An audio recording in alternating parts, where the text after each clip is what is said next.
In 2020, as the world reeled from a pandemic and supply chains crumbled, India saw its moment. Prime Minister Modi's government unveiled a bold plan: make India the world's next manufacturing powerhouse, a true alternative to China.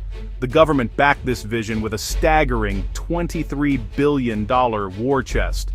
The mission? Offer cash incentives to companies, local and global, to manufacture in India. This wasn't just about more factories, it was about reshaping India's economic destiny. The goal boosts manufacturing's share of GDP from 15% to 25% by 2025. The world watched as India rolled out the red carpet for global firms desperate to diversify away from China.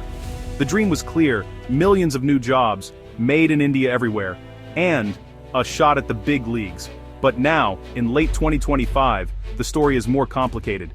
The $23 billion plan didn't collapse, but it didn't soar either. There were pockets of success, and plenty of frustration. Big promises met even bigger challenges. So, what really happened to India's multi-billion-dollar manufacturing dream? Let's break down the hits, the misses, and the lessons learned. Welcome to the story of India's $23 billion gamble. The $23 billion plan was called the Production Linked Incentive Scheme, or PLI. The idea was simple: the more you manufacture, the more cash you get from the government. 14 industries were targeted, from mobile phones and electronics to textiles and pharmaceuticals. The goal? Build a self-reliant, globally competitive manufacturing ecosystem and reduce dependence on China.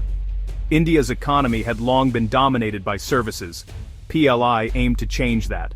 A strong manufacturing base would mean more jobs and a more resilient economy. Strategically, it was also about cutting the cord with China after border clashes and pandemic chaos exposed India's vulnerabilities. The PLI scheme was designed as economic self-defense: build local supply chains, reduce imports, and boost independence. It was a targeted high-stakes bet on India's future. The government hoped this would be the catalyst for a new industrial era. But could cash incentives alone transform India's manufacturing landscape? The answer, as always, is complicated. Let's see who took the bait. With $23 billion on the table, global giants and Indian titans lined up. Around 750 companies signed up, but two names stood out: Apple and Reliance. Apple, through Foxconn and Wistron, saw India as the perfect China plus one base: huge market, government incentives, and export potential. Apple's move was a global signal.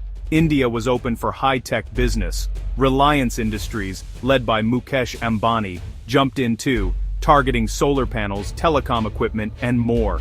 These anchor investors brought credibility, capital, and global attention.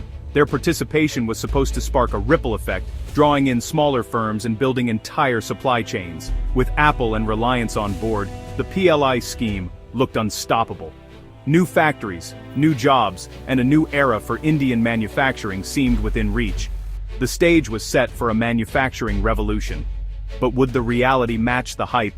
The results were mixed. 4 years later, the final scorecard is in, and it's a mixed bag. Of the $23 billion allocated, less than $2 billion was actually paid out. Many companies couldn't meet tough production targets or faced delays in getting their incentives. The government's goal: $400 billion in new production. The result, just $163 billion. Instead of manufacturing's share of GDP rising, it actually fell, from 15.4% to 14.3%. The dream of an industrial renaissance stalled. Why so much unspent cash? Many firms struggled to get factories running or scale up fast enough. Even those who hit targets faced long waits for payouts, creating cash flow headaches. The government points to the investments and jobs created as wins. Critics see poor execution and a failure to grasp the realities of building a manufacturing ecosystem from scratch. The PLI scheme showed potential, but execution lagged far behind ambition. The money was there, but the machinery to deliver, it wasn't. Some sectors thrived, but most missed the mark.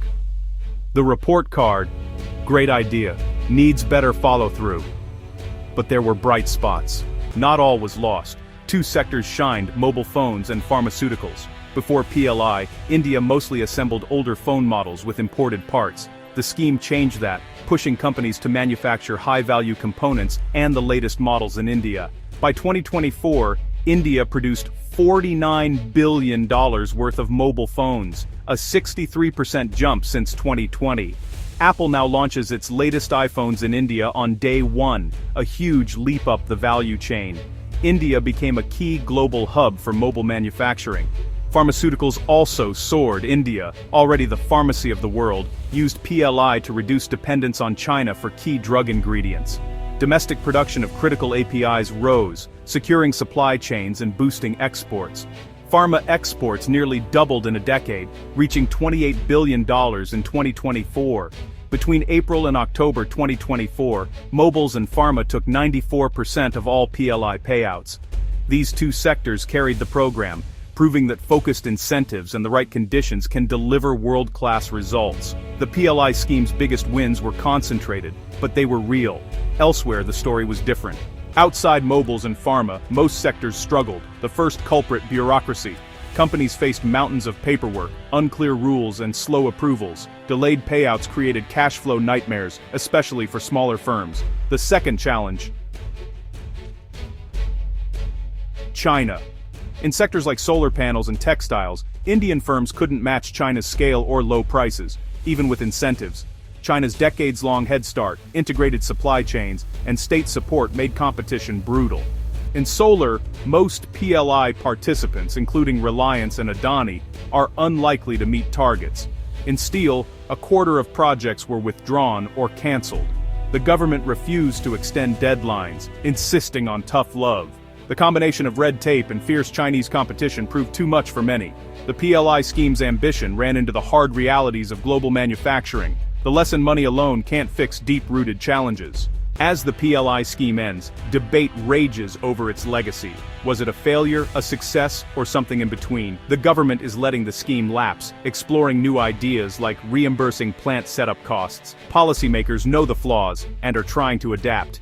But experts warn, the China Plus One window won't stay open forever. Rivals like Vietnam and Mexico are also chasing global investment. India's big chance may not come again soon. The PLI story is a lesson in the gap between vision and execution. Success in mobiles shows the idea can work, if conditions are right. Failures elsewhere show that bureaucracy and global competition can't be ignored. India's manufacturing journey isn't over, but the path ahead is tougher. The $23 billion experiment was a costly public lesson. The dream of becoming the world's next factory lives on, but it'll take more than just big promises to get there.